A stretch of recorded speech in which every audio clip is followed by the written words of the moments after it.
Meus queridos, vamos abrir as nossas Bíblias no livro de Apocalipse, que significa revelação. A revelação que Deus deu ali a João na ilha de Patmos. Ele foi exilado ali pelo imperador na época, para que ele não pudesse mais proclamar o Evangelho, para que ele não pudesse mais falar do Evangelho. E naquele momento difícil, Deus abriu os céus para ele, e ele teve a visão do que estava acontecendo e do que iria acontecer. Deus revelou a ele, um momento maravilhoso.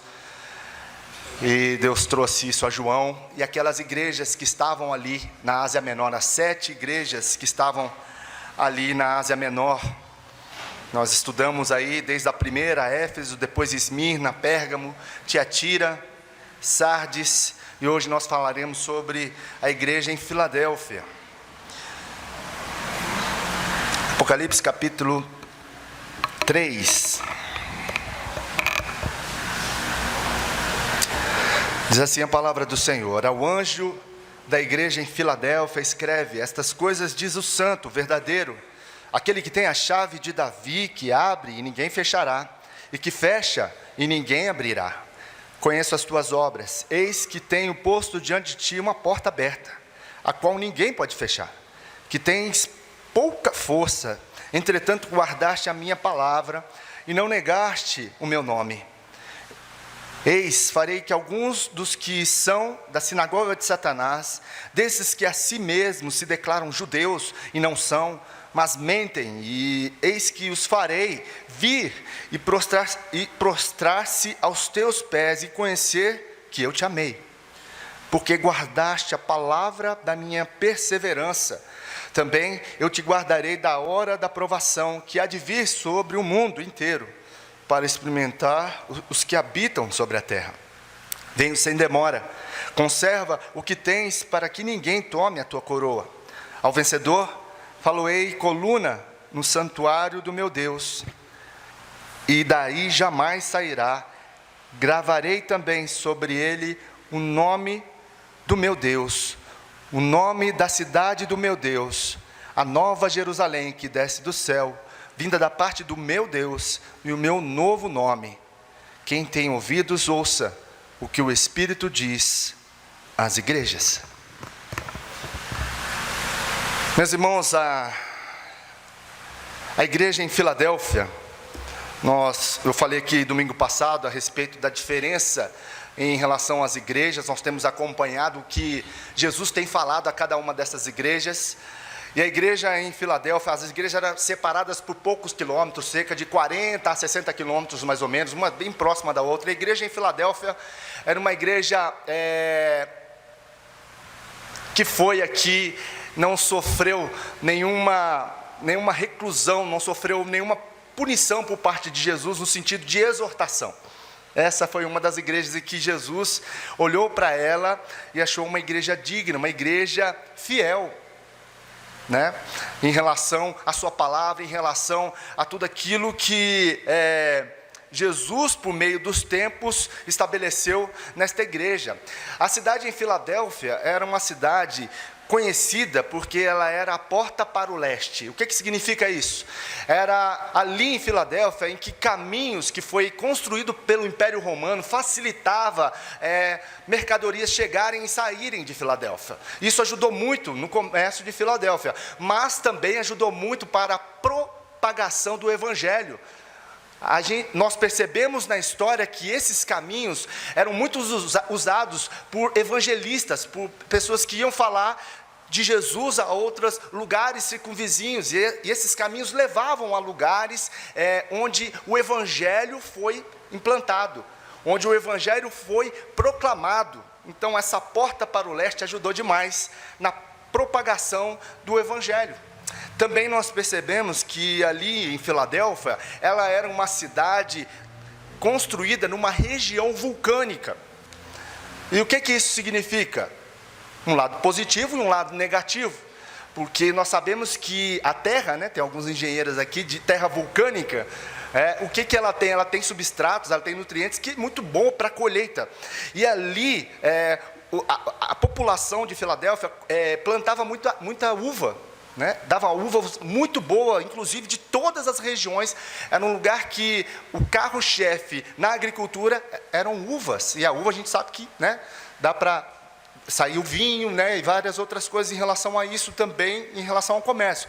Mas, por outro lado, existia problemas seríssimos também como é que eu falo? Sísmicos, como é que fala? Abalos sísmicos, né? Nesse sentido. Então, Filadélfia sofria demais com esses abalos sísmicos. Então, constantemente vinham terremotos ali por causa dessa situação. E a cidade muitas vezes ficava numa situação bem complicada. E com isso, os imperadores romanos se aproveitavam disso para fazer o seu nome lá. Nós podemos perceber isso na história por Tibério César. Tibério César, ele aproveitou certa ocasião para realmente ajudar o povo lá na reconstrução de vários momentos em que abalavam, né, tinham terremotos. E o que acontecia?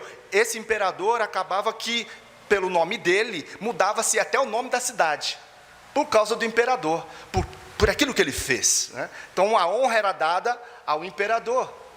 No caso também, mais à frente, Flaviano Vespasiano, ele teve também a honra e o mérito de ajudar ali toda a população, né, de Filadélfia, que no caso era de Tibério César. Aí, Tibério César tinha um nome, aí ele fez grande coisa, agora vamos colocar o nome de Flaviano Vespasiano, que nos ajudou nesse momento. Então, Filadélfia ficava numa constância mudança de identidade em relação ao seu nome, pelo governo dos imperadores que chegavam ali, ajudavam, e a cidade então colocava o nome, né? Os políticos ali colocavam o nome daqueles imperadores para agradá-los, para honrá-los nesse sentido. Mas teve o último, né, em relação a esse momento ali em Filadélfia, que foi chamado de Tito Domiciano, só que ele agiu de uma forma errada, que Filadélfia. Ele mandou destruir toda a plantação de uva, para fazer plantação de cereais. E ali a terra não rendeu muito, né, em relação a isso, para alimentar o Império Romano, os exércitos do Império Romano. E com isso a cidade caiu vertiginosamente na sua economia. E foi um problema sério, o pessoal não gostou muito aí do que Tito fez. E a queda, e houve o quê? Uma instabilidade política, né? Nada, né, do que nós estamos vivendo hoje no nosso país. Houve esse problema ali, pelo fato de Tito Domiciano causar isso. Então, dentro da política ali da Filadélfia em relação ao Império Romano, teve bastante divergências, e foi um problema seríssimo. Então, essas são as características do tempo em que Jesus escreve essa carta, manda aqui ao anjo da igreja, né, ao líder da igreja em Filadélfia, escrever aquilo que Jesus estava falando para esta igreja. E, diante disso, nós vemos que o conteúdo da carta, o teor da carta, Jesus vai falar sobre a fragilidade desses irmãos que viviam na igreja de Filadélfia, que eles eram fiéis. Apesar da sua fragilidade, eles eram fiéis diante de tudo que eles estavam vivendo, no contexto ali da cidade. Jesus vai dizer, num resumo da obra, no resumo da carta, no teor da carta, que diante da fragilidade que eles tinham, eles eram fiéis. Diante das limitações que eles tinham, eles eram fiéis a Jesus. Esse é o teor da carta.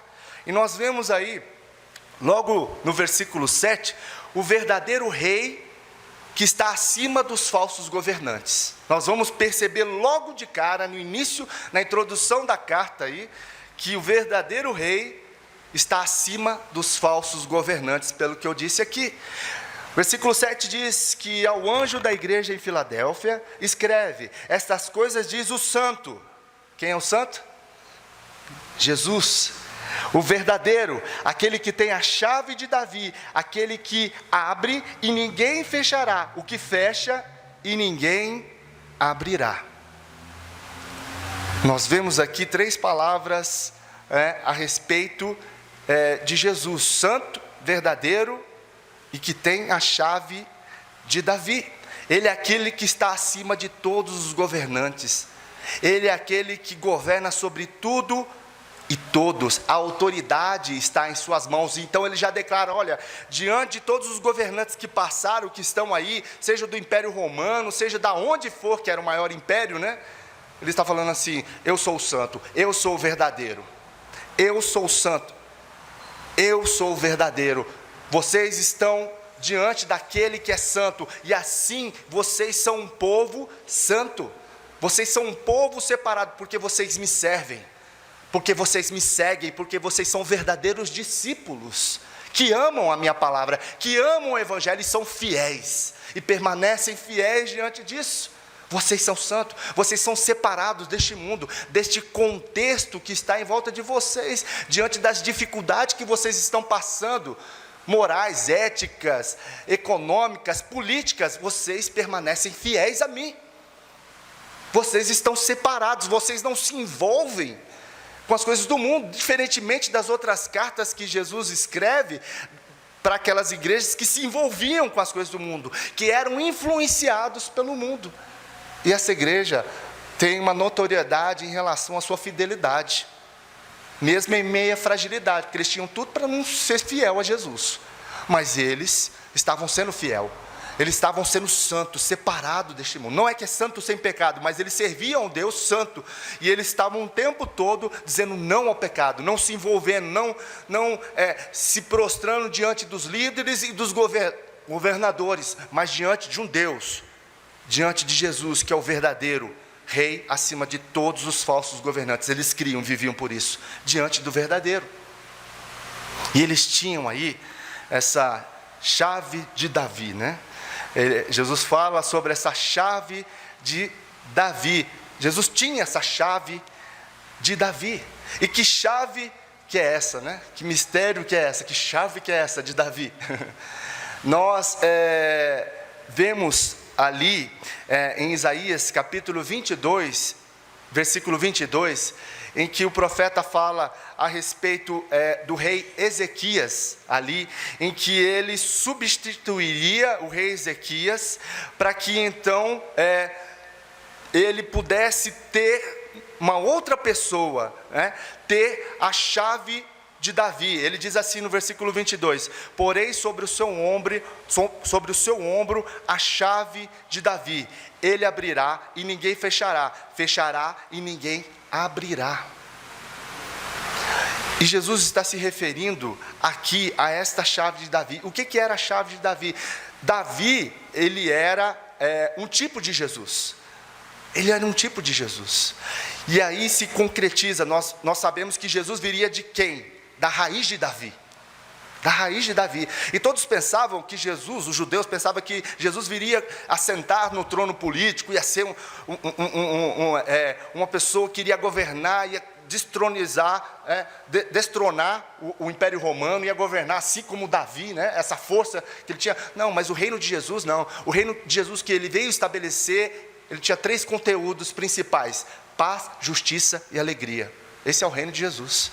Paz, justiça e alegria. É o reino eterno que Jesus estabeleceu. E diante disso, dessa chave de Davi, que ele tinha, era a única chave que diante do rei poderia se entrar. O único que tinha essa chave poderia estar na presença do rei. É isso que Isaías está dizendo. Na época do rei Ezequias, o único que tinha essa chave poderia entrar na presença do rei Ezequias. E aí, portanto, essa chave de Davi, ela está nas mãos de Jesus. E ele é o único que entra na presença do Pai. Ele é o único. Por isso essa chave foi dada a Jesus. Ele é o único. Ele foi aquele que morreu pelos nossos pecados. Ele é o nosso mediador entre Deus Pai e nós. A chave de Davi está nas mãos de Jesus. Ele que tem acesso ao Pai. E por meio de Jesus nós vamos à presença do Pai. Olha que coisa linda isso. O véu foi rasgado. Então, mediante a Jesus, que é o caminho, a verdade, a vida, nós podemos entrar. Nós podemos ter contato com o Pai por meio de Jesus, porque Ele tem a chave de Davi. Ele tem acesso ao reino. A autoridade foi dada a Ele. Portanto, nós também temos essa autoridade em Cristo Jesus. A autoridade não vem de nós, é em Cristo Jesus. A autoridade que nós temos é no Evangelho, que foi dado a nós como embaixadores de Cristo. Nós somos proclamadores da verdade de Cristo. Eu e você somos embaixadores de Cristo. Eu falei hoje isso pela manhã. O que é ser um embaixador? É ser representante numa outra nação, não é isso? O embaixador do Brasil, que está lá nos Estados Unidos, ele fala do Brasil dentro dos Estados Unidos. Ele é o embaixador, ele tem a palavra ali do Brasil, a autoridade de falar em nome do Brasil em outra nação. Assim sou eu e você. Nós temos a autoridade de Jesus para falar dele a este mundo. Olha que coisa linda. Já parou para pensar nisso? A gente nem dá muita trela para isso, né? Mas eu e você, a igreja do Senhor, foi chamada, tem a autoridade, no nome de Jesus, para proclamar a sua evangelho, para proclamar a boa notícia. Evangelho é isso, é a boa notícia de que Jesus veio a este mundo, morreu na cruz, ressuscitou, e você pode abrir o seu coração, se arrepender dos seus pecados, e Cristo habitará em você, por meio do Espírito Santo, e você será templo do Espírito Santo.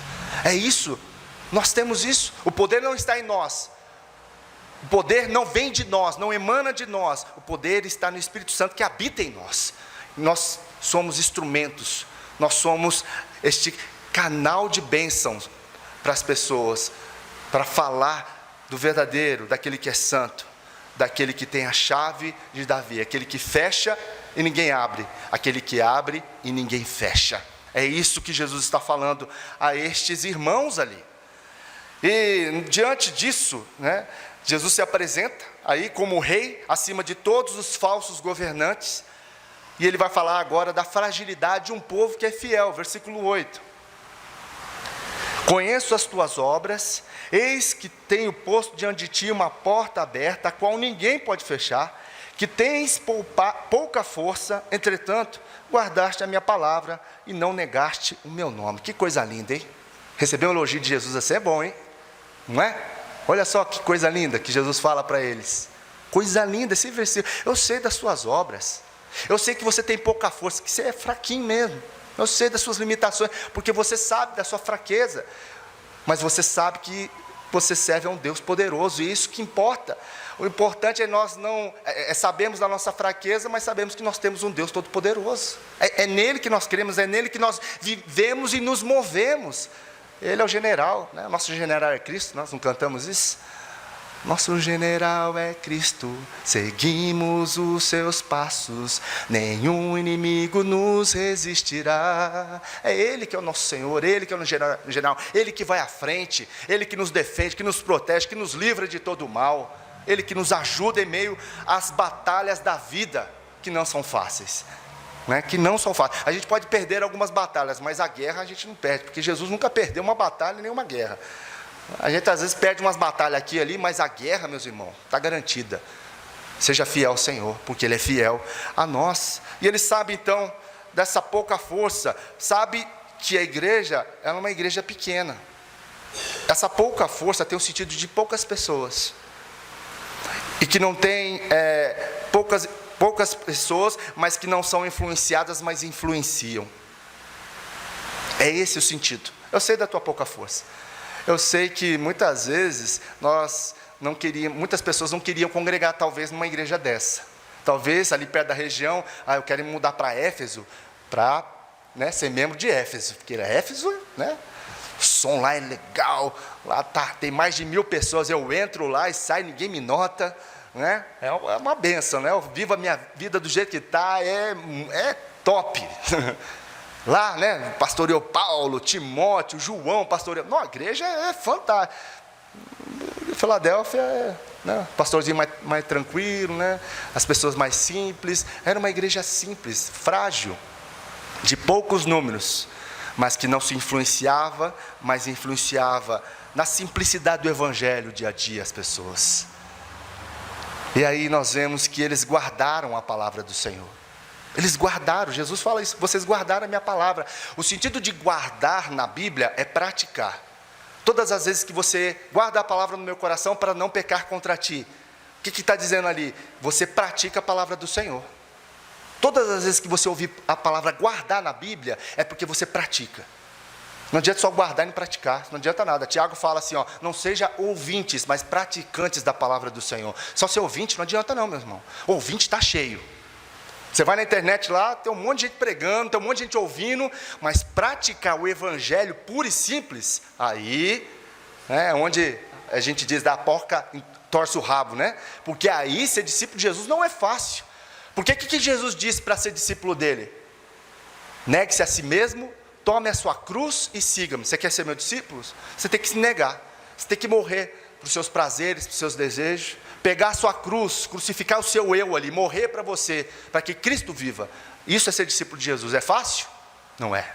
Cristianismo é morrer. Cristianismo não é uma religião, é um estilo de vida.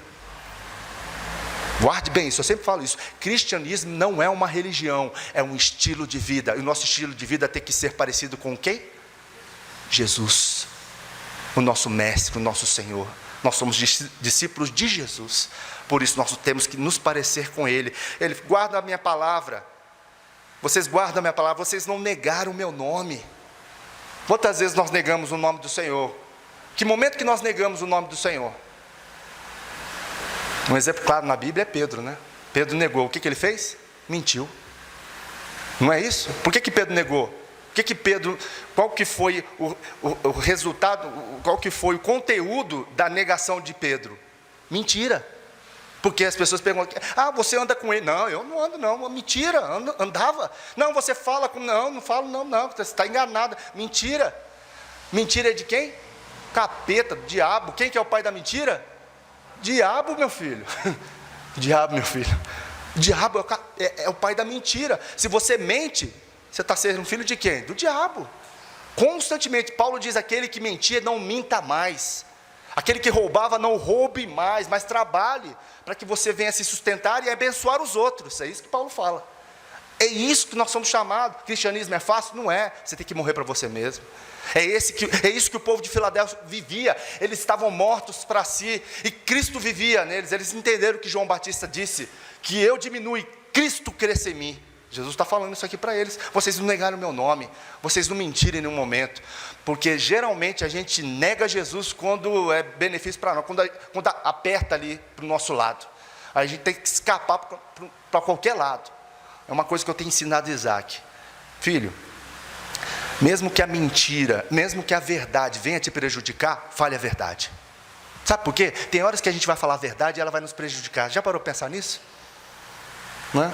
Às vezes você contasse aquela mentirinha, você ia sair por cima, mas saiba de uma coisa, Jesus está vendo. E se você fala a verdade e ela vai te prejudicar, pessoas vão te perseguir, você pode até perder o emprego por isso. Eu quero te dizer uma coisa, Jesus vai te honrar. Jesus, se você fala a verdade, se você vive a verdade, Jesus vai te honrar. Agora, se você vive na mentira, como dizia minha avó, né? Mentira tem o quê? Perna curta, uma hora vem à tona.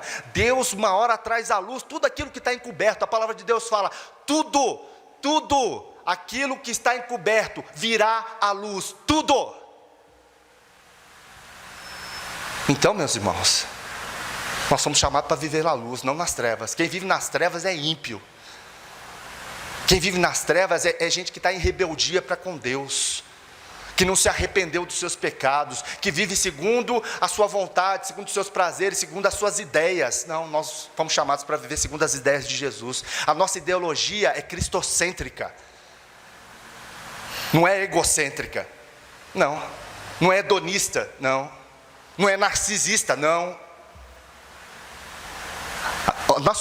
A nossa vivência, o nosso caminhar é debaixo das pegadas de Jesus, é nos passos de Jesus que nós devemos viver. E essa igreja vivia em obediência e testemunho. Essa igreja obedecia a Jesus, obedecia a sua palavra e testemunhava com as suas palavras e com as suas ações. Por isso que ele diz, vocês não negaram o meu nome. Diante da perseguição de romanos e judeus, vocês não negaram o meu nome, porque o versículo 10, pula o 9 aí, vai para o 10. Porque guardaste a palavra da minha perseverança, também eu te guardarei da hora da provação que há de vir sobre o mundo inteiro, para experimentar o que habitam sobre a terra. Visto que você guardou a minha palavra, o que acontece? De exortação à perseverança. Jesus vai falar aí a respeito da perseverança. Vocês guardaram a palavra da minha perseverança. Vocês guardaram a palavra. Guardou a minha palavra, não está no versículo 8? Aí o que é guardou a minha palavra? É a perseverança. Vocês guardaram a perseverança. Que palavra que é essa? Que Jesus fala no versículo 8, é revelada no versículo 10. Jesus fala, qual que é a palavra? É a palavra de perseverança. No versículo 10, Jesus dá a resposta do versículo 8. Guardou a minha palavra. Que palavra? A palavra da perseverança. E o que é essa perseverança no grego? Para a gente entender melhor o que Jesus está dizendo. A palavra perseverança significa hipomoné. Aí mais uma palavra em grego aí para vocês aprenderem. Hipo e moné. Hipo, abaixo. Moné, permanência, residência. O significado de moné é permanência, é residência, é você residir, é você permanecer firme nas promessas de Jesus. Foi o que nós cantamos aqui. Firme na rocha. Isso é perseverança. É nós estarmos abaixo de Jesus, mas sobre a sua soberania, sobre o seu poder, debaixo do seu trono, da sua mão, mas com as raízes firmes na sua palavra, nas suas promessas. É isso. Quanto mais raízes nós tivermos na palavra do Senhor, mais firmes estaremos. A nossa fé estará firmada naquele que é a nossa rocha. Por isso virão as tempestades, virão os ventos, e nós não nos abalaremos, porque, como diz Jesus naquela parábola, o construtor que construiu a casa dele na rocha, veio os ventos, veio a tempestade e não abalou. Agora, aquele que construiu a sua casa na areia, vem os ventos, vem a chuva e derruba.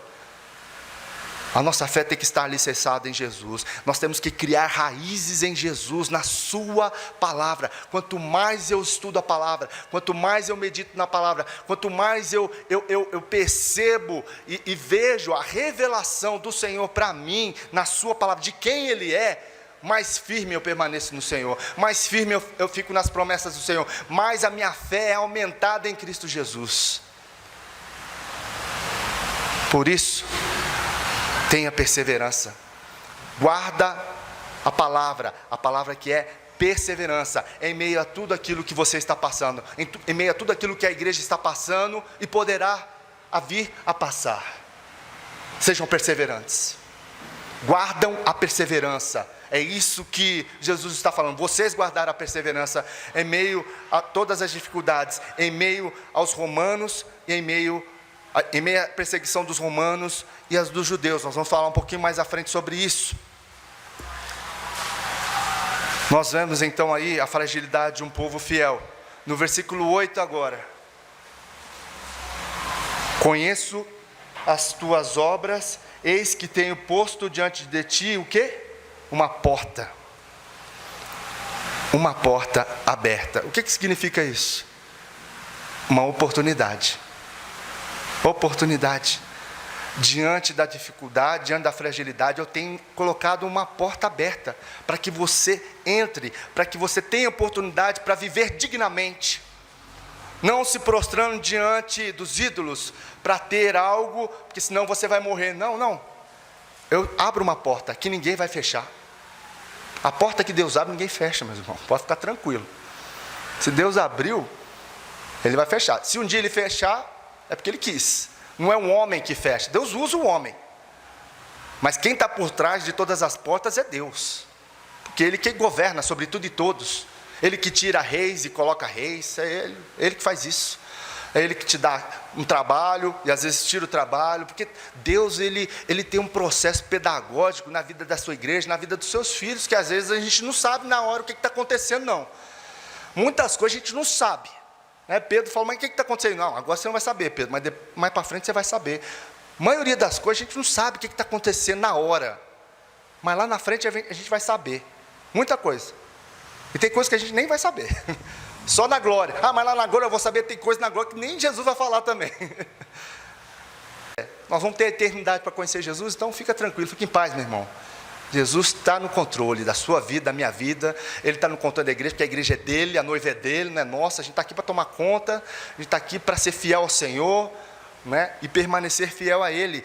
Meus irmãos, o reino de Deus, ele não avança por causa dos nossos recursos, influências ou estratégias, mas por causa do poder de Deus atuando através da nossa fidelidade, especialmente quando reconhecemos a nossa fragilidade. Guardou? É isso que Deus faz. Ele sabe da nossa fragilidade, mas Ele é muito maior do que a nossa fragilidade. A questão não é você se agarrar nos seus recursos, nas suas influências, nas suas estratégias. Deus usa isso? Usa. Mas Deus não precisa disso não, meu irmão. O seu coração não tem que estar nisso. Nós temos que fazer, temos que planejar, tem que ter estratégia, recurso, claro que sim. Mas é Deus que faz. A gente tem que ter ciência disso. A obra, o reino, a missão é de Deus. E Ele compartilha conosco. Deus é dono de todo o ouro, toda a prata. Nós estamos aqui. É um privilégio ser bênção no reino. É um privilégio poder aí com os nossos recursos que Deus nos dá, com a nossa influência e estratégia, abençoar o reino de Deus. Falar, Senhor, está aqui. Eu sei que o Senhor não precisa nada disso para fazer o que o Senhor quer fazer. Mas está aqui. Se o Senhor quiser fazer, está aqui.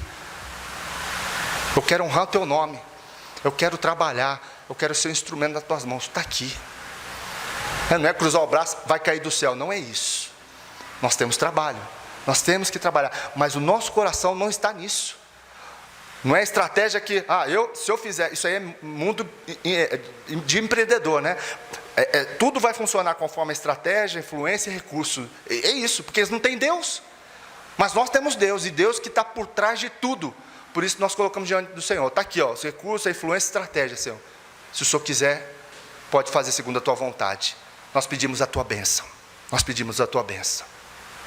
Nós colocamos diante do Senhor, para que o Senhor nos abençoe, segundo a tua vontade, segundo o teu querer. É isso que nós devemos entender.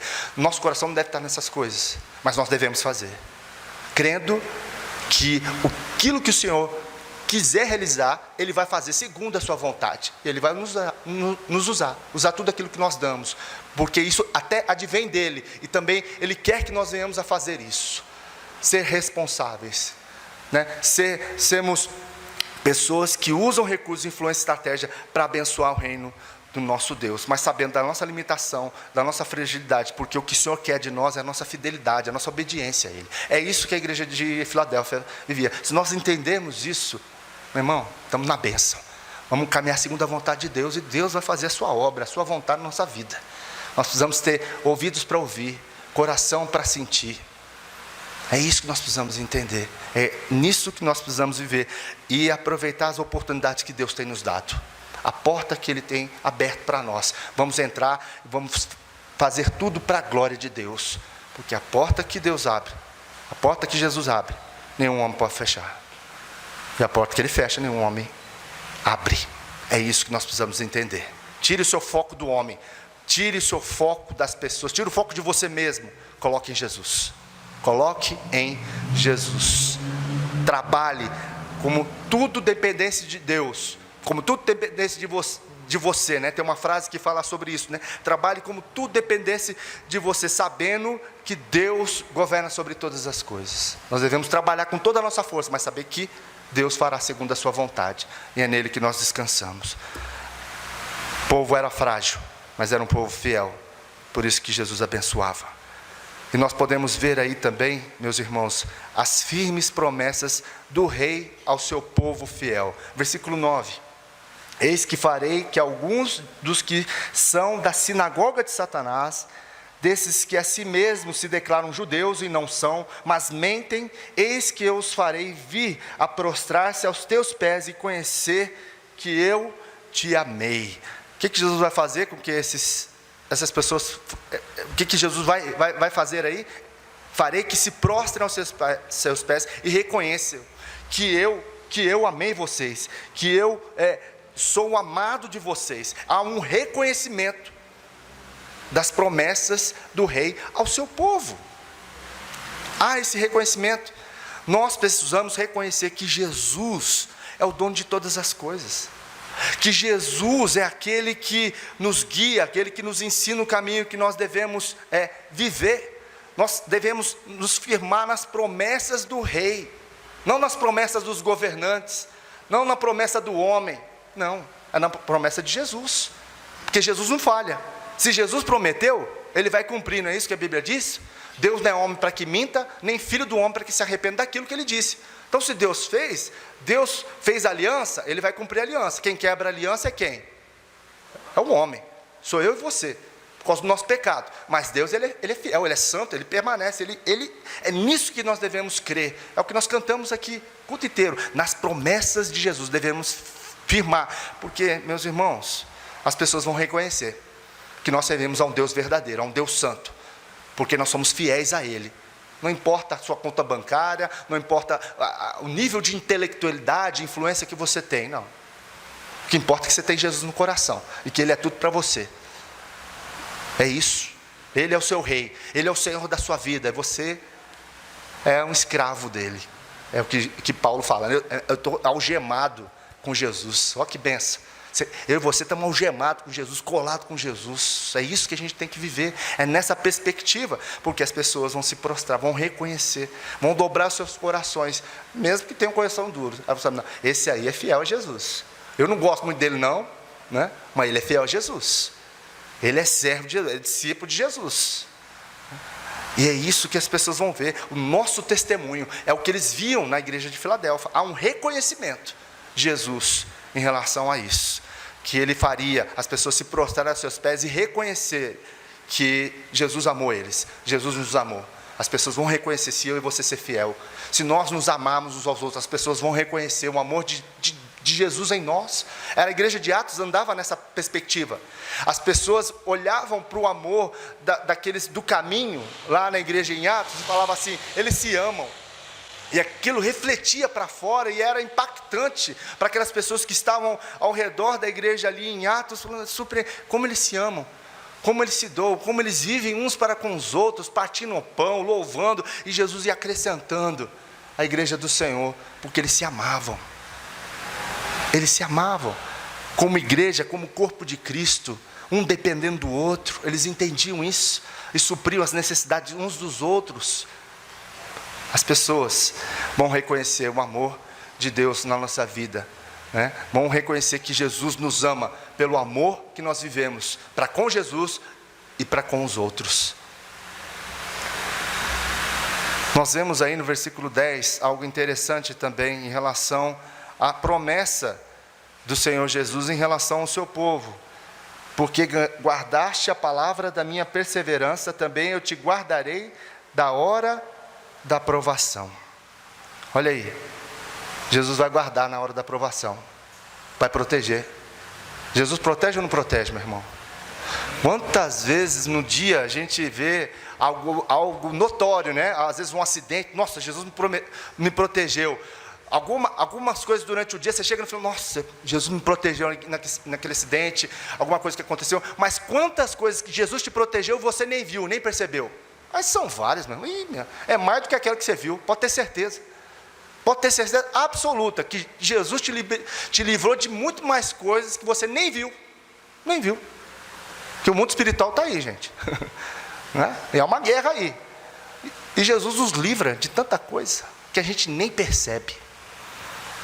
A gente tem que chegar no final do dia e orar assim, Senhor, obrigado por aquilo que o Senhor me protegeu, por aquilo que eu não vi o Senhor me protegendo. A gente tem que mudar a oração, porque o Senhor me livrou de tantas coisas, me protegeu de tantas coisas que eu não vi, e na hora da provação, na hora da dificuldade, Jesus está com a gente, Ele não desespere, não desespere. Jesus está no barco da sua vida. Se Jesus estiver no barco da sua vida, Ele pode estar até dormindo, que não tem problema. Você quer conviver com Jesus no barco dormindo, ou Ele nem está dormindo? Os discípulos ficaram apavorados com Jesus lá no meio da tempestade, lá que Ele estava dormindo na proa do barco. Eu falei, Jesus, que irresponsabilidade, o senhor não está vendo que a gente vai perecer? Ah, Jesus. Aí Jesus levanta, acalma a tempestade, vento, homens de pequena fé. Espera aí, eu estou no barco. Jesus está dormindo? Jesus está tranquilizando de que Ele é o dono de todas as coisas. O que é isso na nossa vida? Às vezes a coisa está acontecendo e fala assim, Senhor, o Senhor não age? Olha o que está acontecendo com a minha vida, com a minha família, com o meu trabalho, perdi tudo, o Senhor não está agindo. Opa, peraí, Jesus está no controle ou não está? Se Ele está no barco da sua vida, meu irmão, pode ficar tranquilo, descansa nele. Descansa nele. Foi isso que Jonas fez, não foi? Jonas, né, eu escrevi hoje uma pastoral falando sobre Jonas, né? Mas quando está na tempestade, o que ele está fazendo no barco? Está lá dormindo. Por que ele está dormindo? Duas coisas. Ele sabia que ele era o culpado, e ele sabia do poder de Deus. Ele sabia que ele estava em pecado, em desobediência, e ele sabia do poder de Deus. Tanto é que o cara chega apavorado, você está dormindo numa tempestade. Opa, o problema sou eu aqui, pode jogar no mar aí que acaba o problema. Ele sabia que ele era o problema e sabia o Deus Todo-Poderoso que ele servia. Ué, Jonas era profeta, Jonas era um homem de Deus. Eu já preguei aqui sobre Jonas. Jonas era um homem de Deus, desobedeceu. O homem de Deus não desobedece a Deus, não? E muito. É isso que nós devemos entender. Na hora do caos, tudo, meu irmão, descansa o coração. Jesus é todo-poderoso. Não arrepia os cabelos, não. Rupia, né? Que a gente fala, os cabelos aí, pavor, crente apavorado, com um monte de coisa aí.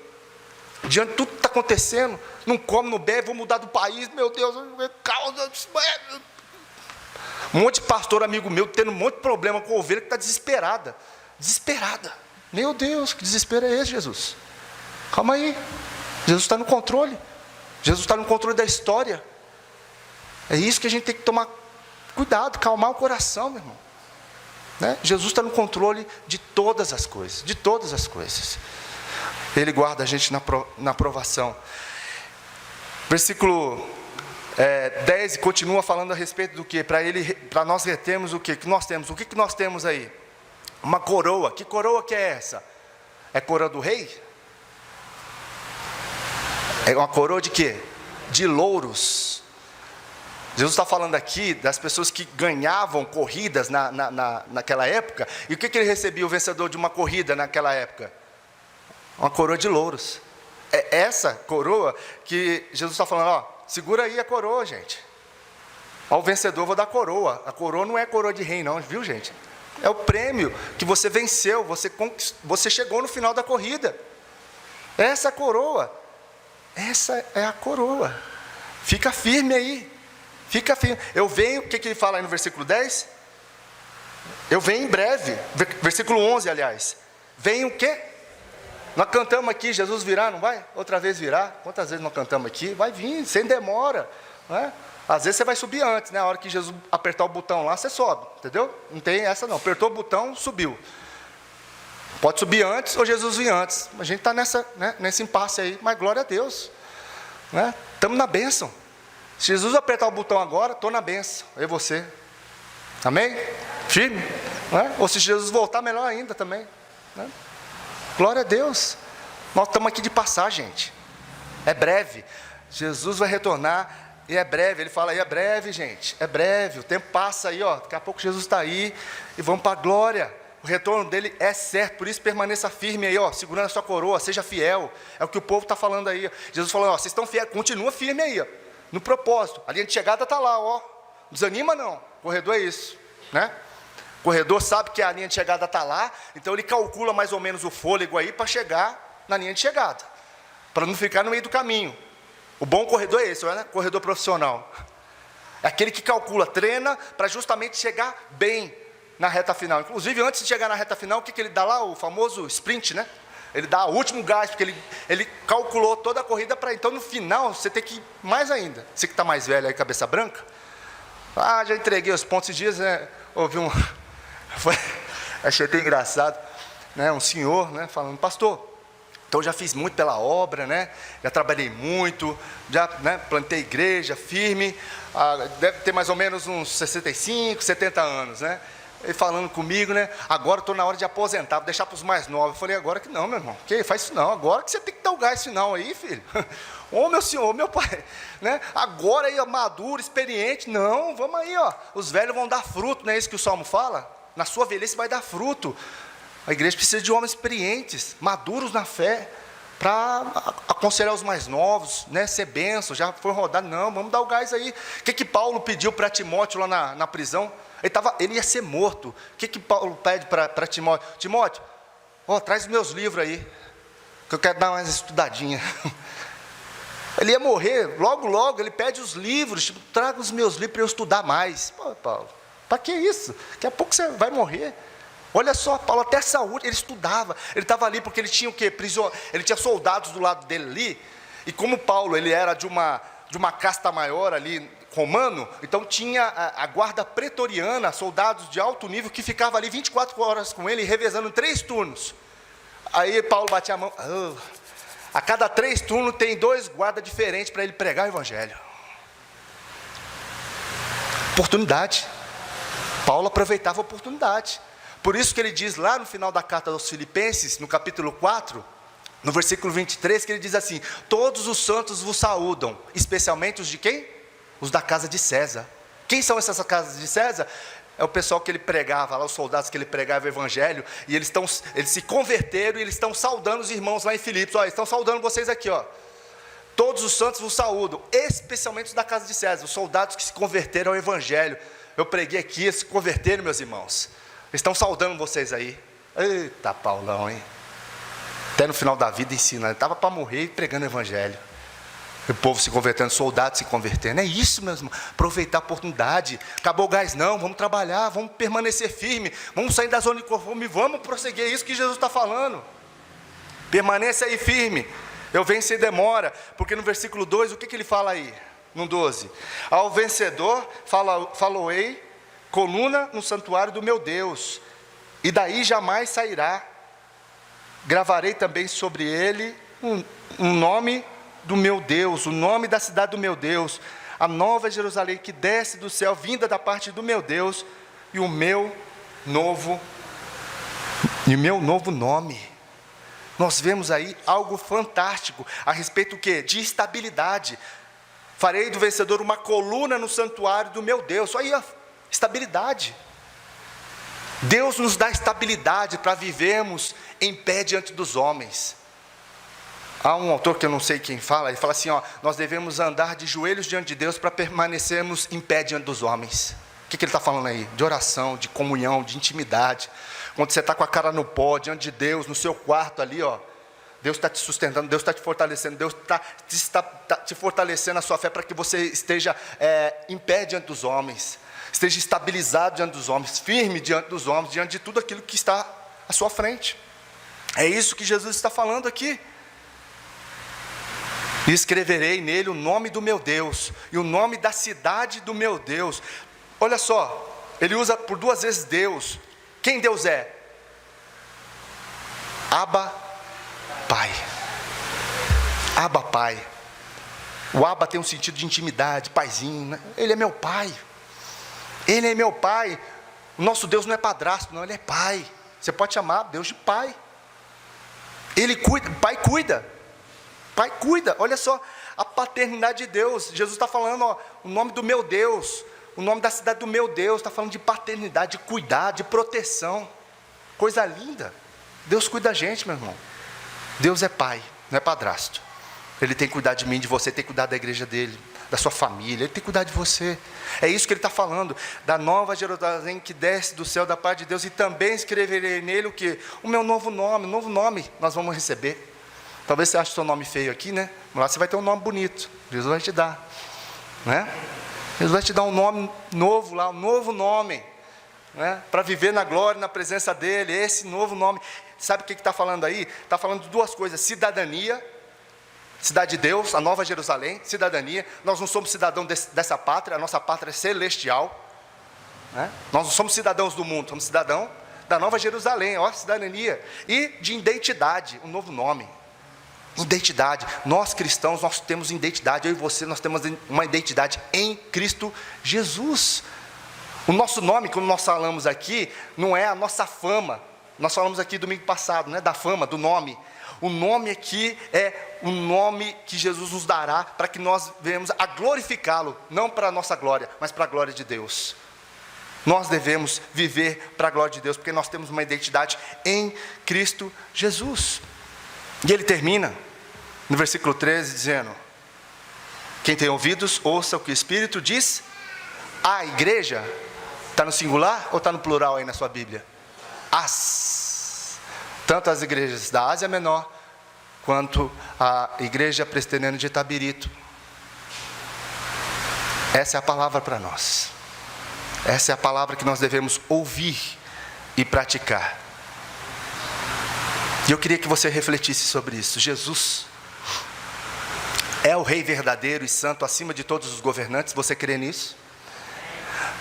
Mesmo em tempos de instabilidade como o que nós vivemos, você consegue descansar nele? Você tem conseguido descansar no Senhor?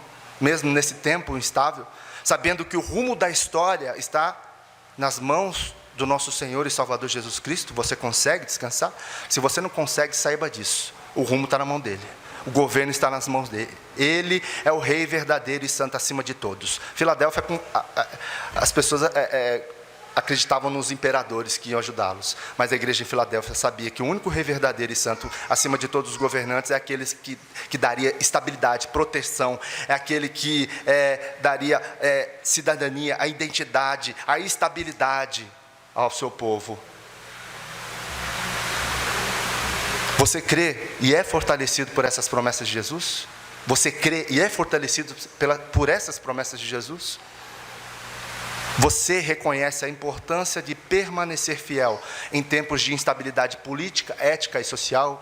Você reconhece essa importância de permanecer, de guardar com perseverança tudo que você tem aprendido a respeito de quem Jesus é? Você consegue permanecer? Reconhece isso? Porque Jesus, Ele é o pão vivo que desceu do céu. Ele é a água viva. Se nós comemos e bebemos dele, nós não vamos ter sede nem mais fome. É nele que nós devemos refugiar. É nele que nós devemos viver, nos mover. Ele é o nosso respirar. É Ele que nos sustenta. Ele é o fôlego de vida. Por isso, feche seus olhos. Coloque sua vida diante do Senhor e vê como é que está a sua vida diante dele. Peça, Senhor, fortalece minha fé, me ajuda a ser fiel, Senhor. Eu sou fraco, sou limitado. Já tentei levar tudo na força do meu braço, não consegui. Se coloque diante do Senhor agora. Apresente as suas dificuldades, as suas limitações, a sua fragilidade diante do Senhor. E diz, diante de tudo isso, Senhor, eu quero permanecer fiel, não tenho sido fiel, eu quero permanecer fiel ao Senhor, à sua igreja, eu quero lutar o bom combate, eu quero correr a corrida que me está proposta, a missão que o Senhor me deu. Me ajude, fortalece a minha vida. Eu quero mais de Ti, menos de mim. Ajuda-me, Senhor. Coloque sua vida diante do Senhor.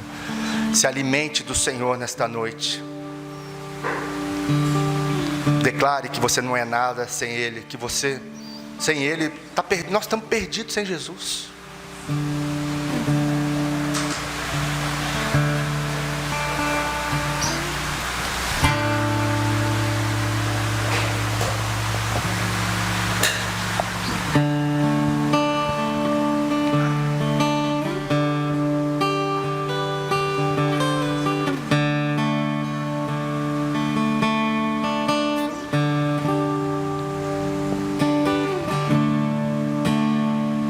Esse é o meu respirar,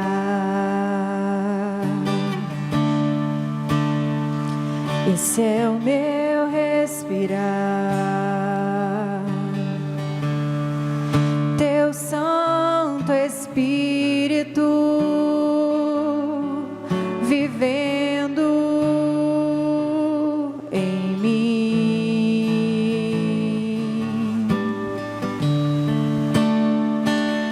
Este é o meu pão,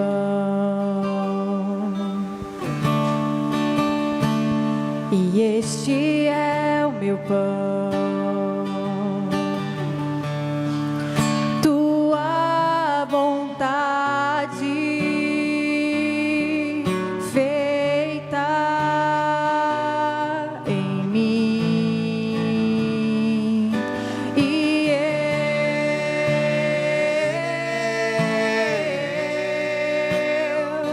eu nada sou sem Ti.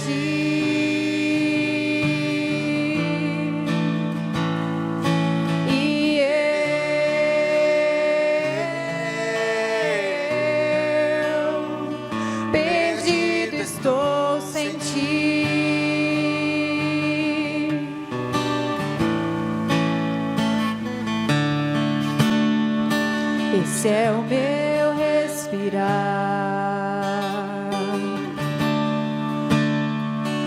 esse é o meu respirar. Teu Santo Espírito vivendo em mim.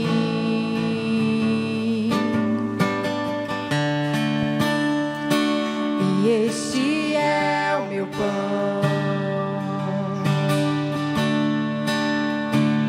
e este é o meu pão.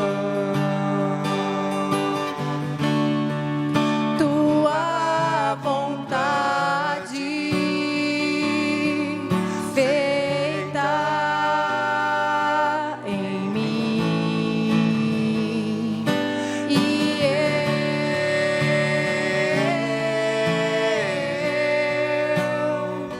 eu nada sou sem ti.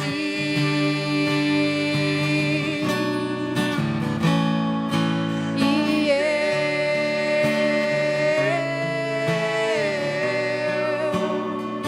perdido estou sem ti.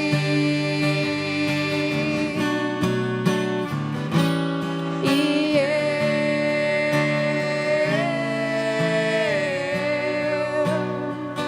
eu nada sou sem ti.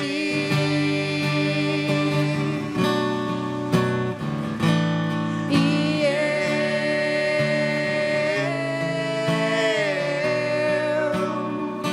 perdido estou sem ti.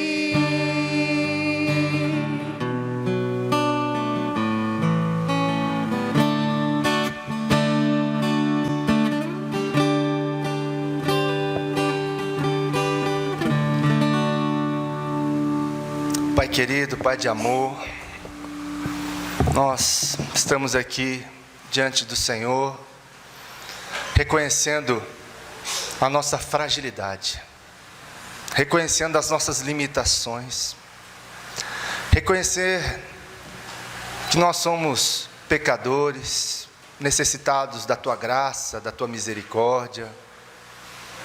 Precisamos de Ti, Senhor. Sem o Senhor nada somos, nada podemos fazer. Ajuda-nos, Senhor, nas nossas fraquezas. Perdoa os nossos pecados, a nossa omissão, o nosso orgulho, a nossa prepotência, o fato de nós acharmos que nós podemos andar sozinhos e que somos tão dependentes do Senhor que nós muitas vezes dizemos: Senhor, o Senhor não precisa não, eu faço do meu jeito. Porque muitas vezes achamos que o nosso jeito é o melhor jeito de fazer, porque nós queremos o controle. Ajuda-nos, Senhor, a reconhecer que o controle está nas Tuas mãos e que possamos descansar, confiando no Teu poder, confiando em Ti, que o Senhor tem cuidado de nós, cuidado da nossa família, cuidado da Tua igreja. Obrigado, Jesus, pela Tua palavra.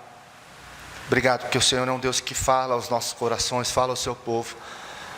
E que possamos sair daqui, Senhor, e praticar a Tua palavra, guardar a Tua palavra no coração, perseverando em Ti, tendo os alicerces da nossa vida no Senhor, Pai. Fortalece a nossa fé, aumenta a nossa fé, para crermos que diante de tudo que nós estamos passando, o Senhor tem cuidado de nós. Abençoa o Teu povo aqui reunido, nos dê uma semana de paz, na Tua paz, vivendo debaixo da Tua paz. Obrigado por tudo que o Senhor tem feito em nossas vidas, para que nós possamos ouvir do Senhor: servo bom e fiel, entra para a glória, porque você combateu o bom combate, você correu a carreira que estava proposta. Possamos reconhecer e voltar a correr, com empenho, com força, com luta, não olhando para trás, porque aquele que coloca a mão no arado não deve olhar mais para trás, mas olhar para frente, porque a seara, ela é grande, a colheita, ela está grande para ser feita, mas tem poucos trabalhadores. Nós pedimos: Senhor, envia trabalhadores para a Tua seara, e nós nos colocamos o primeiro da fila. Usa-nos, Senhor, transforma-nos, muda-nos, para que possamos viver para a Tua glória, para que possamos ser